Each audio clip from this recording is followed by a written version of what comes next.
So if you're having trouble finishing the SAT reading section on time, or if you're just looking for ways to boost your speed so that you have more time to check your answers, the trick I'm about to share with you all will help you achieve both of those goals. And so this trick mainly works for questions like this, where it's like a vocab and context question.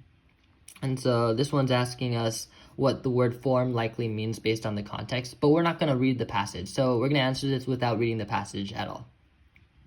So immediately you'll notice that the first three answers, shape, mold, and establish, are all primary definitions for the word form. And what that means is like it's common definition, so it's like what you would expect form to mean.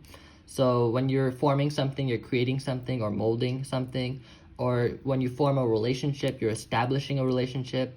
And the form of something, like the form of the bicycle or the form of, I don't know, the tree, is like the shape of the tree or whatever. So those are all common definitions of form. So immediately you can cross each of them out. Primary definitions are basically always wrong. So if you see a primary definition, just cross it out right away. And then we're left with D. But this case was a little bit easier since we were given 3 primary definition choices. And sometimes you're not given 3, sometimes you're just given 2. And I'll show you an example of that and how we can still answer it without reading the passage. So this one is the word hold likely means, so you got carry, primary definition, cross that out.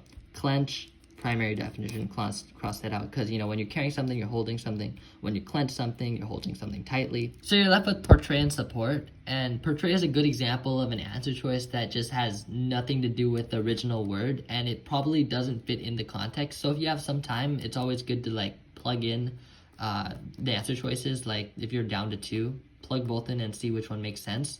Because in this case, portray just doesn't make sense at all. It has very little similarity to the original word, while the other 2 primary definitions are obviously very similar, and then the answer is a secondary definition, so it fits in the context and it maintains the same meaning in terms of the context as the original word. So yeah, this trick mainly works for those vocab and context questions. And if you come across a question like this where there's 3 primary definitions, just cross them all out and just go with whatever's left. But if you're down to only 2 non-primary definition answer choices, it might be worth your time just to plug in an answer choice like portray, just to make sure that it doesn't work, and then go with whatever's left from there. So it still saves you time because you're eliminating these 2 answer choices without having to check them at all just because they're primary definitions. Or in this case, you're eliminating 3 primary definitions, so you're saving a lot of time this way.